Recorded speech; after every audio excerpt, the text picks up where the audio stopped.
아침에 천국에서 천사가 한 명 실종됐다고 합니다. 옆에 있는 분들 보시고 이렇게 얘기하겠습니다. 천사가 여기 있었군요.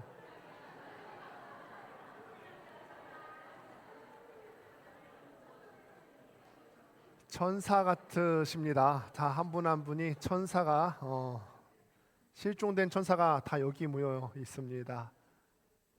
많이 노력하고 있죠? 다음 주에도 기대해 주시길 바랍니다. 커밍 순. 오늘은 맥주감사 주일입니다. 첫 열매의 감격이라는 제목으로 하나님 말씀 증거하겠습니다. 여러분, 인생에서 처음으로 땀 흘려서 수고하여 번 돈, 첫 월급 받았던 때 기억나세요? 농사 짓는 분들은 처음으로 수확했던 그때, 또 직장을 처음 가신 분들은 처음으로 수고하고 땀 흘려서 번 돈, 그 첫 월급을 받았던 때를 기억을 하십니까? 예전에는 첫 월급 받았을 때 어떻게 써야 된다고 그렇게 우리가 배웠습니까? 부모님 내복 사드리는데 왜 그때는 왜 빨간 내복이죠? 네, 빨간 내복 이렇게 사드려야 된다 그렇게 생각해서 저도 그렇게 했던 기억이 나는 것 같고요. 뭐 자기가 먹고 싶었던 것 이렇게 먹으셨던 분들도 계실 것 같고, 또 신앙에 또 어떤 기조가 있으신 분들은 첫 열매를 하나님께 가장 소중한 것으로 올려드렸던 분들도 계실 겁니다. 첫 열매는 이런 의미죠. 그냥 단순히 내가 처음으로 수고하고 땀 흘려서 벌었으니까 화폐 그 이상의 의미가 있다고 할 수 있겠습니다. 매번 똑같은 월급을 받을 건데 첫 번째 그 월급을 받았을 때는 내가 땀 흘려서 노동하게 일하게 하신 것도 하나님의 은혜요, 하나님의 우리를 지켜주신 덕분에 이렇게 되었습니다. 화폐 그 이상의 의미가 있다고 볼 수가 있습니다. 내 수고가 맺은 첫 결실이자 기쁨의 열매이기 때문에 그렇죠. 그렇다면은 질문을 조금 바꿔보겠습니다. 우리가 한 달 내내 고생해서 번 돈 말고 오늘 아침 눈을 떴을 때 우리 모두에게 공평하게 주어진 것 있습니다. 모두에게 공평하게 주어진 것은 눈 떴을 때 하루의 가장 첫 시간 어떻게 사용하셨습니까? 스마트폰, 눈이 채 떠지지도 않았는데 스마트폰부터 붙들고 아침 주식시장을 확인하셨습니까? 뉴스를 보셨습니까? 아니면 자극적인 영상으로 내 하루의 첫 시간을 그렇게 드렸습니까? 제가 바라기는 여러분들께서 하루의 눈을 뜨시면서 첫 시작을 하나님께 드리면서 시작할 수 있게 되시기를 간절히 축복합니다. 사람들이 맛있는 식사할 때 보면은 부류가 크게 두 부류로 나누어진다 그래요. 하나는 맛있는 것을 가장 먼저 먹는 부류, 두 번째로는 맛있는 것을 남겨놨다가 나중에 먹는 부류가 있다고 합니다. 그거 상관없이 막 드시는 분들도 계실 수 있을 것 같아요. 여러분들은 어떤 부류에 속하십니까? 맛있는 것을 가장 먼저 드세요? 나중에 드시는 분도 계시죠? 제가요, 얼마 전에 제가 사실은 만이국밥이라고 저 철길 너머에 국밥집이 하나 있어요. 제가 봤을 때는 누누이 얘기하지만 그 만이국밥에서는 저한테 표창장을 줘야 되지 않을까. 제가 왜냐면 저를 통해서 만이국밥에 가게 된 분들이 수십 명을 헤아립니다. 그러니 거기서는 저한테 뭐 쿠폰이라도 줘야 되지 않을까 싶은데, 가족들하고 이제 그 만이국밥에 가서 식사를 하는데 저는 사실 맛있는 것을 가장 먼저 먹습니다. 사실 먼저 먹으려고 해서 가려는 게 아니라 젓가락에 잡히면 그냥 먹습니다. 그런데 가만 보니까요, 우리 하일이가 고기를 밥그릇에 다 모아두고 있는 거예요. 제가 생각했을 때는 오늘 이 아이가 좀 입맛이 없구나, 좀 아니면 좀 배가 부른다거나 그렇게 생각을 했어요. 그래서 먹었더니요, 표정이 바뀝니다. 알고 봤더니요, 이거를 배불러서 남겨두거나 아니면은 이제 먹기 싫어서 남겨둔 게 아니라 나중에 아꼈다가 먹으려고 식을 때까지 놔둔 거예요. 그런데 거기서 보면서 저희 사모가 한마디를 거들어요. 옛날부터 제가 이랬다고. 연애할 때부터 우리 아내는 맛있는 것을 가장 나중에 먹는 스타일입니다. 그리고 항상 그 마지막 한 숟갈, 맛있게 먹는 그 한 숟갈을 굉장히 중요하게 여기는 사람이에요. 근데 제가 연애 때는 그걸 모르고 저는 그렇게 생각했어요. 자매들은 이 식사량이 적기 때문에 맛있는 것을 나중에 남겨놓는다는 생각을 못하고 맛이 없나 보다, 아니면 배가 부른가 보다 해서 띄워놓고 있길래 제가 묻지도 않고 다 먹었던 그런 적이 있더라고요. 사실 저는 기억이 없는데 그렇게 얘기를 해서 제가 그렇게 알게 되었습니다. 우스갯소리로 얘기를 했습니다만 우리는 이렇게 맛있는 것, 귀한 것을 나중에 먹는 분들이 계세요. 그런데 제가 이 말씀을 드리는 이유는 뭐냐면 오늘 성경 속에 나타난 유대인들의 문화는 우리가 일반적으로 하는 그런 맛있는 것, 귀한 것을 가장 나중에 하는 것과 정반대의 습성을 갖고 있기 때문에 그래요. 유대인들을 보면은 그들의 어떤 수학 철학은 우리와 완전히 정반대입니다. 그들은 가장 훌륭하고 가장 신선하게 나온 첫 열매를 자기의 창고 가운데 고이 쌓아두거나 아껴두는 것이 아니라 첫 수확물을 가장 귀한 것을 먼저 하나님 앞에 올려드리는 것을 가장 귀한 것으로 여겼어요. 수확의 기쁨을 온전히 누리기도 전에 가장 흠없고 가장 탐스럽고, 얼마나 탐스러울까요? 오래 수확했어요. 오래 이것을 수고하고 기대하며 첫 열매가 나오기를 기대했단 말이에요.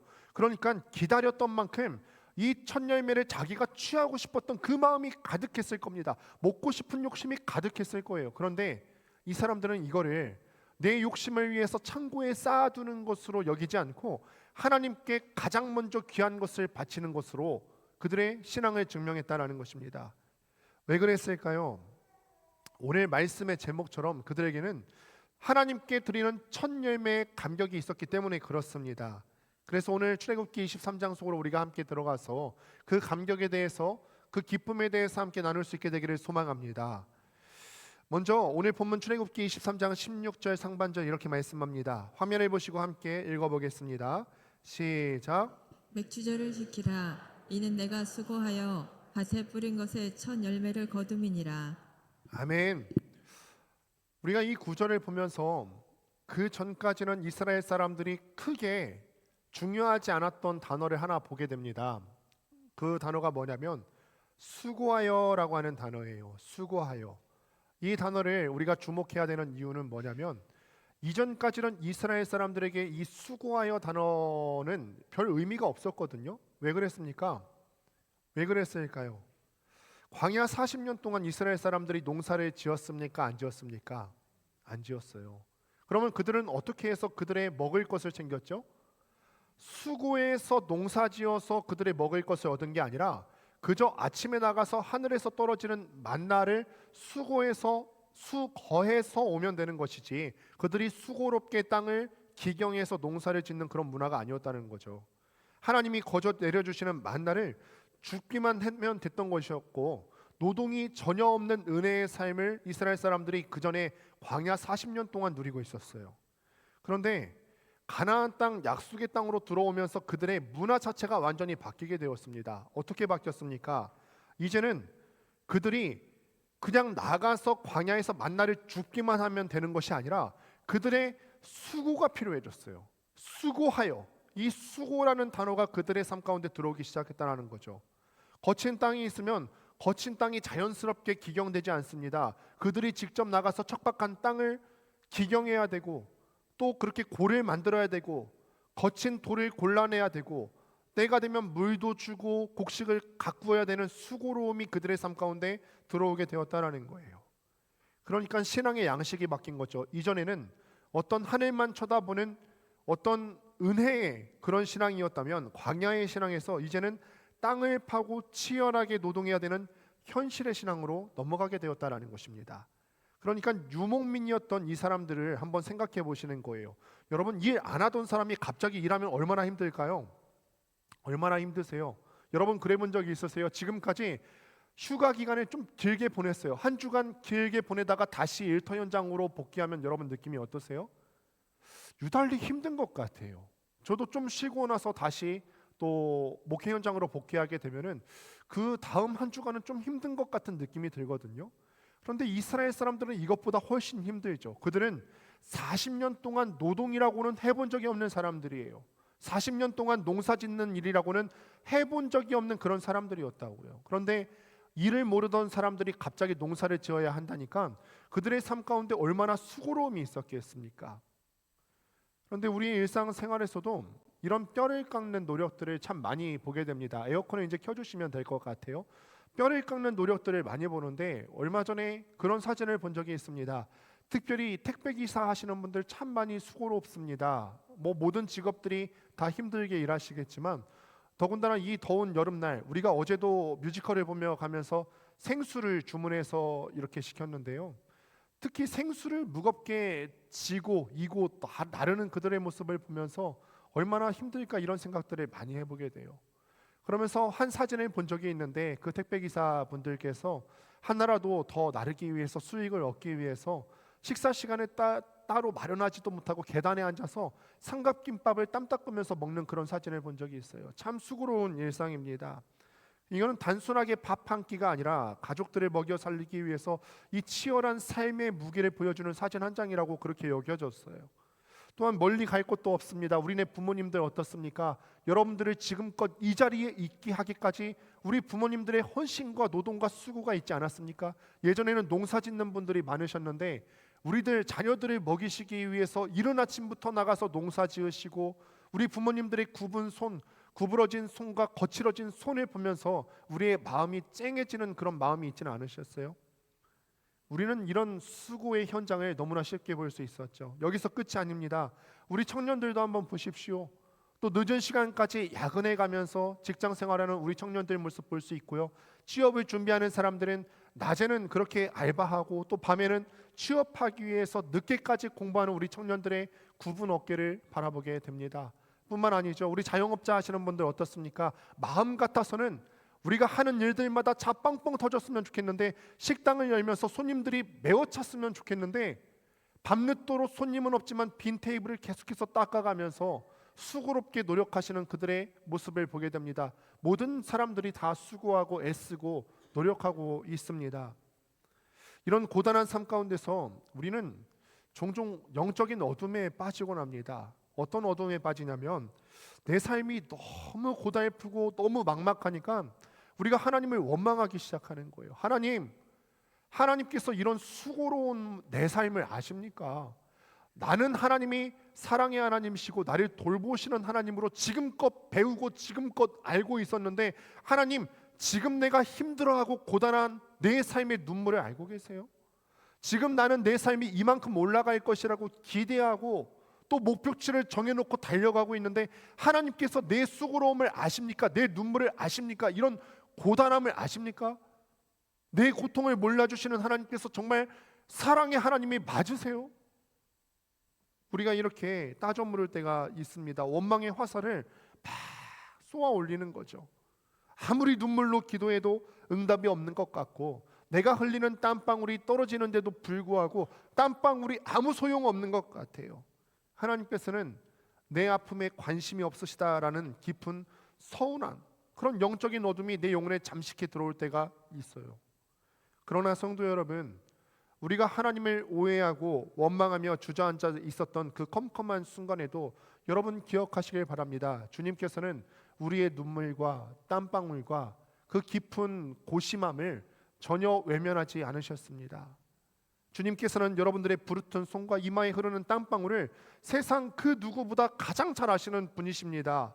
때로는 일터에서 우리가 부당한 대우를 받으면서 속을 막 끓이는 그 순간에도 하나님께서는 우리의 속마음을 다 꿰뚫어 봐서 알고 계셨고, 가족을 위해서 내 자존심을 꺾어야 할 때가 너무너무 많지 않습니까? 가족을 위해서 직장에서 수십 번 사표를 마음 가운데 품었다가도 꺼내지 못한 채 다시 넣어두는 경우가 얼마나 많이 있습니까? 사람들은 통장에 찍힌 결과만 보고 여러분을 평가할지 모르겠지만 우리 하나님께서는 이런 결과를 맺기 위해서 여러분들이 흘리신 눈물과 땀방울과 모든 수고로움을 다 기억하시면서 가장 존귀하고 거룩한 제물로 안아주시는 참된 위로자 되심을 믿습니다. 그래서 하나님께서 오늘 본문 말씀 23장 16절 가운데 말씀하셨던 거죠. 맥추절을 지키라. 이는 네가 수고하여 밭에 뿌린 것에 첫 열매를 거둠이니라. 하나님께서는 우리의 수고를 기억하시고 세워주시는 위로의 하나님이신 줄을 믿습니다. 그 위로의 하나님 가운데 여러분들께서 평안함을 누렸으면 좋겠고 위로받으실 수 있으면 좋겠습니다. 두 번째로, 그렇다면 하나님께서는 왜 그렇게 고생해서 얻은 첫 수확을 바치라고 하셨을까? 이어서 16절 하반절이 이렇게 선포합니다. 같이 한번 읽어보도록 하겠습니다. 시작. 첫 열매를 거둠이니라. 수장절을 지키라. 이는 내가 수고하여 이룬 것을 연말에 밭에서부터 거두어 저장함이니라. 아멘. 우리가 이제 성경의 배경을 알아야 할 지점입니다.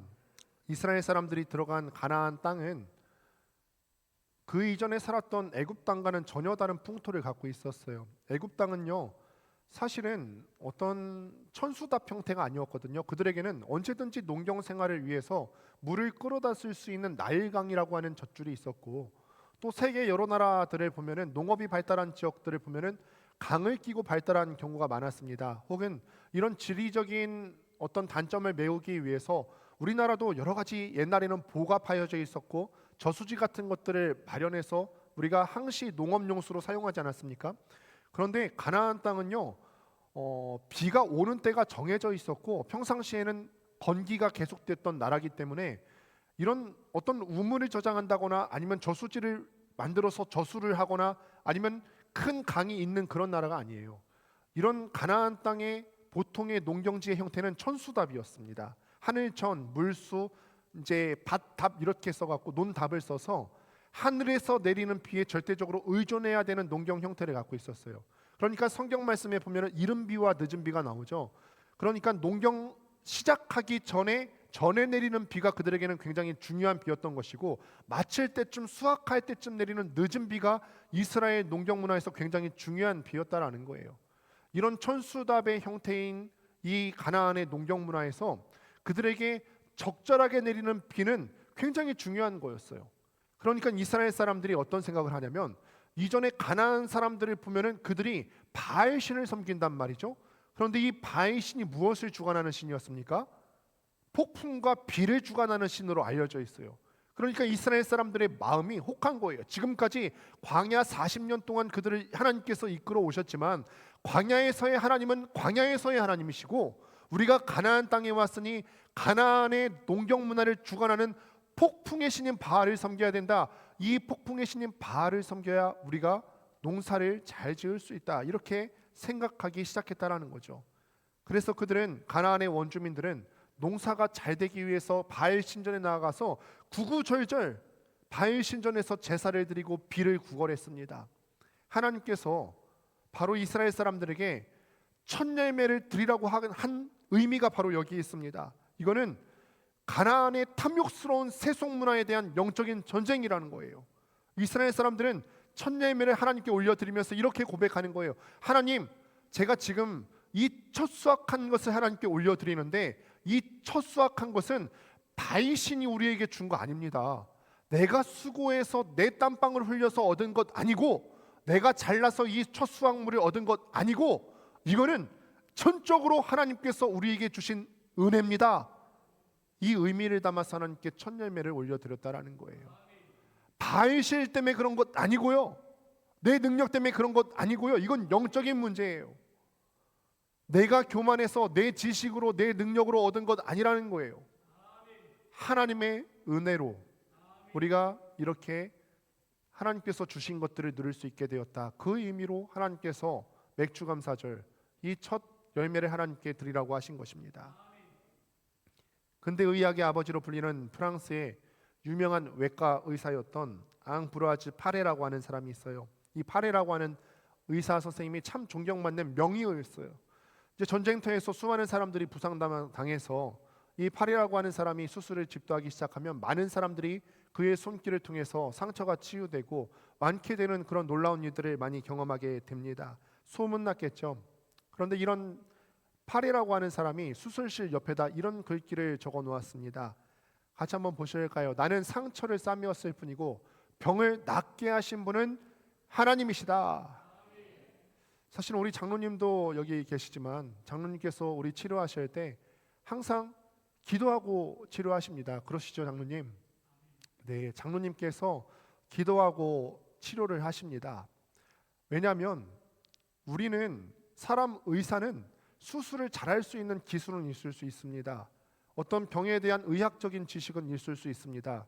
그러나 상처를 봉합하는 것은 의사의 기술로 할 수 있지만 그 세포가 다시 자라게 하고 그것이 다시 소생케 되는 능력을 가지신 분은 하나님이시기 때문에 최종적으로 치료하시는 분은 하나님이시기 때문에 그렇습니다. 오늘 이 자리에도 혹여나 아프신 분들이 계실 수 있겠습니다. 하나님께서 우리의 치료자 되시는 하나님이셔서 우리의 아픈 부분들을 하나님께서 치유하여 주실 줄을 믿습니다. 사람이 아닙니다. 사람 능력 아니라 하나님의 능력으로 할 수 있습니다. 하나님의 은혜입니다. 우리가 여기까지 온 것, 나의 나된 것, 우리가 누리는 것들, 먹고 마실 수 있는 것들, 우리가 병이 나을 수 있게 된 것, 하나님의 은혜 때문에 가능하게 된 줄로 믿습니다. 그렇게 가능하게 됐고 앞으로도 그 은혜로 살아가게 되실 줄로 믿습니다. 또한 올림픽과 같은 어떤 스포츠 세계적인 대회에서 우리는 가슴 뭉클한 장면을 대하게 됩니다. 수년간의 피나는 훈련 끝에 마침내 그 결과로 빛나는 금메달을 받았을 때 어떤 믿음의 선수들은 환호하는 군중들과 또 카메라 플래시를 뒤로 한 채 가장 먼저 그라운드에서 무릎 꿇고 기쁨에 눈물의 기도를 하나님께 올려드리는 장면들을 우리는 종종 봅니다. 사실 첫 열매를 드리는 게 어려운 때는 저는 모든 것이 다 어려운 고난의 때보다 수확의 때, 성공의 때 첫 열매를 드리기가 더 어려운 것 같아요. 한번 생각해 보세요. 우리가 첫 열매를 얻었습니다. 내가 고생해서 얻은 영광이 있어요. 그런 기쁨의 열매가 있는데 우리도 모른 채 우리의 본능은 이거를 내가 수고해서 얻은 것으로 다른 사람들한테 자랑하고 싶거든요. 그리고 내가 수고해서 얻은 것이기 때문에 내가 이거를 누리고 싶어하는 욕심과 본능이 있어요. 영광의 때일수록 풍성한 때일수록 이 첫 열매를 하나님께 올려드리는 것이 참 어려운 우리의 본능을 발견하게 돼요. 하지만 그 승리의 정상에서 환호하기 전에 가장 먼저 기도로 영광을 돌리는 그 선수의 모습들이야말로 내 노력의 최종적인 결실은 100% 하나님의 은혜임을 고백하는 참된 첫 열매의 신앙인 줄로 믿습니다. 우리에게 주어진 것이 있을 때 내 노력으로 생각하지 마시고 내 노력의 땀방울의 결과로 생각하지 마시고 혹여나 1%라도 그런 마음이 있으셨다면 다시 한번 우리의 생각을 고치시고 회개하셔서 100% 하나님의 은혜임을 고백하는 여러분들 되시기를 주님의 이름으로 축복합니다. 그런데 오늘 우리의 모습이 어떠느냐는 말입니다. 여러분 모습이 어떠세요? 너무나 자주 이 첫 열매의 기쁨과 첫 열매 가운데 숨겨진 이런 의미들에 대해서 잊고 살아가요. 내 사업이 좀 잘 되고요. 내가 승진이 내가 계획했던 대로 순차적으로 되어가는 것 같고 통장에 제법 내가 생각한 만큼 물질이 조금 쌓이고 삶이 안정되어 가면은 슬그머니 우리는 그 자리에 말로는 지금까지는 하나님의 은혜입니다. 여기까지 되었으면 하나님의 은혜입니다. 지금까지 하나님의 은혜로 여기까지 왔습니다. 평상시에 이렇게 얘기하다가 슬그머니 나의 능력을 올려놓기 시작해요. 내가 말은 하나님의 은혜로 됐다고 하지만 마음속 슬그머니 그런 마음이 있지 않으세요? 이거 내가 야근해서 된 거야. 내가 다른 사람들보다 한 발짝 두 발짝 더 뛰어서 내가 여기까지 온 거야. 내가 노력해서 여기까지 된 거야. 물론 하나님의 은혜가 있었겠지만 그래도 내 지분도 조금은 있지 않았을까? 슬그머니 하나님의 영광의 자리에다 내 능력을 갈아치워 넣기 시작합니다. 그러다가 무언가 조금이라도 실패하고 잘못되면 그때는 모든 것을 하나님의 탓으로 뒤집어 씌우고 하나님을 원망하기에 급급했던 우리의 모습이 있지 않았어요? 내 힘으로 이뤘다고 믿는 그런 교만, 이것이 하나님께서 가장 가증하게 여기시는 현대판 바알 숭배가 아니고 무엇이겠습니까? 우리는 이 영적인 교만을 철저하게 회개해야 됩니다. 그리고 이 회개는 입술의 고백으로만 끝나는 것이 아닙니다. 우리의 구체적인 삶의 자리에서 우리가 누리는 모든 것들이 하나님의 은혜임을 매일매일 증명해야 될 줄로 믿습니다. 매월 통장에 내 월급이 찍힐 때마다 기도하십시오. 기도하세요. 내 능력으로 여기까지 되었습니다. 조금도 그 생각 들지 않게 찍히는 그 순간 볼 때마다 하나님, 이거 하나님이 주셨습니다. 나는 자격 안 됐는데 이거 하나님 주셨습니다.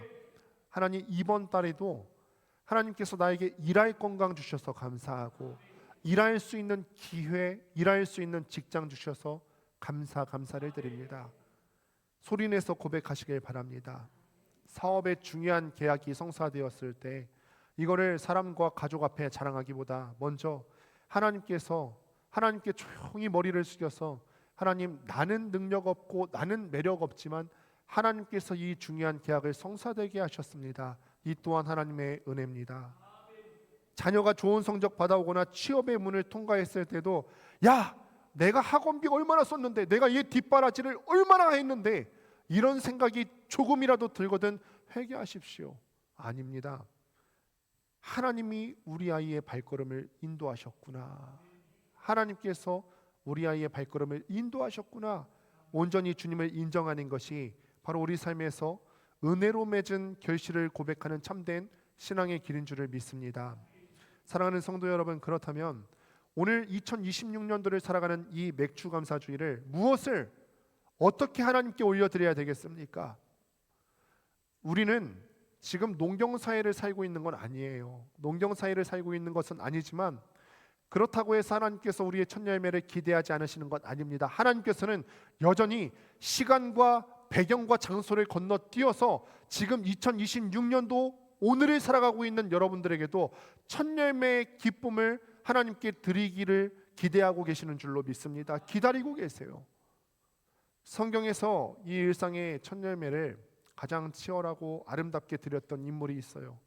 바로 다니엘이죠. 다니엘의 일상을 한번 보시길 바랍니다. 대바벨론이라고 하는 거대한 제국의 리더십의 자리에 있으면서 얼마나 바빴겠어요. 업무량이 얼마나 많았겠습니까? 엄청난 업무량과 자기를 대적하는 정적들이 있어요. 그 정적들이 나를 대적하는 바람에 받는 스트레스가 있습니다. 더구나 기도하는 사람들은 사자굴에 던져버리겠다는 그런 무시무시한 왕의 조서가 찍힌 것을 그는 알고 있었어요. 모르고 기도한 것 아닙니다. 그렇게 조서가 내려온 것을 알고 있음에도 불구하고 다니엘은 평소 하던 대로 하루에 3번씩 하나님을 향한 기도를 멈추지 않았습니다. 이는 세상의 권력과 분주함에 자기 하루를 빼앗기기 전에, 세상 소리에 자기의 눈과 귀가 오염되기 전에 하루의 첫 시작을 하나님께 기도하며 올려드렸다는 것입니다. 예수님은 또 어떠셨습니까? 누가복음 1장 말씀을 보면은 예수님께서 새벽 기도하시는 모습이 나와 있습니다. 하루 동트기 전에 하나님 앞에 나와서 기도하셨어요. 예수님께서 분주하지 않으셔서 그렇게 기도할 수 있었습니까? 예수님께서 육체적인 피로가 없으셔서 그러셨을까요? 아니에요. 누가복음 1장 35절 그 이전의 말씀을 보면은 그 전날 예수님께서는 사역이 하루 종일 가득 차 있었어요. 밤늦도록 예수님께서 사역하셨다고요. 그런데 그 다음 날 새벽 동트기 전에 하나님께 나와서 첫 시간을 하나님 앞에 올려드렸어요. 하나님이신 예수님도 첫 것을 하나님께 올려드리는 기쁨을 누리셨습니다. 하나님께서는 동일하게 우리 권능교회 성도들의 첫 것을 기대하고 또 기다리고 계시는 줄 믿습니다. 분주한 것에 우리의 마음을 뺏기기 전에 우리의 첫 마음과 첫 시간에 하나님께 올려드리기를 애쓰시기를 바랍니다. 우리도 다니엘처럼 팍팍한 바벨론 같은 세상을 살아가고 있습니다. 모든 것이 빠르고 편리해서 현금마저 이제는 어플을 통해서 스마트폰으로 자유롭게 이체할 수 있는 그런 시대입니다. 그런데 하나님께서 원하시는 것은 이런 찌꺼기나 기계적인 의무감이 아니라 우리의 가장 진실된 마음과 하나님을 향한 순전한 첫사랑을 원하시는 하나님이신 줄을 믿습니다. 어떤 것에서 우리가 첫 열매를 들을 수 있는지 한번 생각해 보세요. 구체적인 적용이 필요합니다. 우리의 믿음이 무엇으로 증명될 수 있냐면 믿음이 씨앗이 된다면 그 씨앗에서 자랄 수 있는 열매로 증명이 되는 것입니다. 우리의 구원이 행위로 구원받는 것 아니지만 우리의 믿음이 무엇으로 증명될 수 있겠습니까? 행위와 결단으로 증명되는 거 아니겠습니까? 오늘 이 말씀을 들었을 때 우리는 첫 열매를 하나님께 드려야 된다는 것을 배웠습니다. 어떻게 결단하실 수 있겠습니까? 하루의 첫 시간에 드려보십시오. 아침에 눈 뜨자마자 스마트폰의 자극적인 뉴스와 주식창에 여러분들의 눈과 귀와 마음을 빼앗기지 마십시오. 하루를 시작하는 그 시간을 하나님의 말씀을 펴고 시작하시고 주님께 잠깐 기도하는 것으로 또 시작하시고 하루의 주도권을 먼저 주님께 내어드릴 때 그 하루가 주님의 임재로 붙들림 바 되어서 살아갈 수 있는 줄 믿습니다. 또한 재정의 첫 열매를 심어보시길 바랍니다. 어려우시죠? 다 어렵습니다. 당장의 대출 이자를 갚기도 너무너무 어려운 생각이 들고 생활비 걱정 때문에 한숨이 나올 때가 너무너무 많습니다. 그러나 내 수입의 크기에 얽매이지 않고 작은 금액이라도 구별해서 우리가 하나님 앞에 먼저 들으시기를 바랍니다. 첫 열매 드려서 야, 내가 수고했으니까 나한테 주는 선물 줘야겠다. 이거는 자기의 수고가 하나님의 은혜를 대체한 결과입니다. 그러나 그렇지 않습니다. 내가 이만큼 얻을 수 있었던 이유는 하나님께서 제공해 주셨기 때문이지, 그렇기 때문에 나한테 주는 선물이 필요할 리가 없습니다. 오히려 선물 받으실 이는 하나님이시죠. 전부가 하나님의 것인데 우리는 전부 중에서 일부를 구별해서 하나님 앞에 올려드립니다. 첫 열매를 하나님 앞에 올려드리는데 힘쓸 수 있게 되시기를 바랍니다. 마지막으로 우리의 감정과 관계 속에서도 첫 열매가 맺혀야 됩니다. 밖에서 모든 에너지를 소비하고 힘이 들 때, 파김치가 되어서 집으로 돌아왔을 때 우리 가족들과 피곤함과 짜증을 쏟아내는 대신에 그런 마음이 들거들난 현관문 앞에 서서 잠깐이라도 서서 기도하고 들어갈 수 있게 되길 바랍니다. 그러면 가정이 천국 될 것입니다. 가정이 작은 천국을 맛보게 될 줄로 믿습니다. 이것이 우리 가정에 심는 하나님께서 기대하시는 첫 열매라는 것입니다. 말씀을 맺습니다. 하나님께서는 뭔가 결핍이 있으셔서 여러분들의 것을 빼앗는 폭군이나 나쁜 하나님이 아니십니다. 하나님이 뭐가 없으시기 때문에 여러분들의 시간 요구하시는 거 아니고요. 하나님께서 온 우주가 이미 하나님께서 창조하신 하나님의 것인데 뭐가 아쉬워서 여러분들의 그 첫 열매, 첫 물질을 요구하시겠습니까? 물질의 결핍이 있어서 여러분의 것을 요구하시는 그 하나님도 아니십니다. 봉사할 사람이요? 여러분 아니고서도 다른 교회에 수많은 사람들이 예비되어 있고 우리가 아니더라도 하나님께서는 하나님의 일꾼을 세워서 쓰실 수 있는 분이에요. 뭐가 아쉬워서 우리의 건강과 우리의 헌신과 봉사를 요구하시겠습니까? 그런데 하나님이 진짜 원하시는 것은 하나님을 향한 우리의 사랑인 줄 믿습니다. 하나님이 진짜 원하시는 것은 네가 나를 얼마나 사랑하냐, 네가 나를 향해 얼마나 사랑해, 너 나를 위해서 내가 너한테 전부를 줬는데 그 전부에서 구분해서 이만큼 바칠 수 있니? 아니면 더 바칠 수 있니? 하나님께서 우리에게 원하시는 것은 우리의 시간의 크기도 아니고 우리의 물질의 많고 적음도 아니고 우리의 마음인 줄로 믿습니다.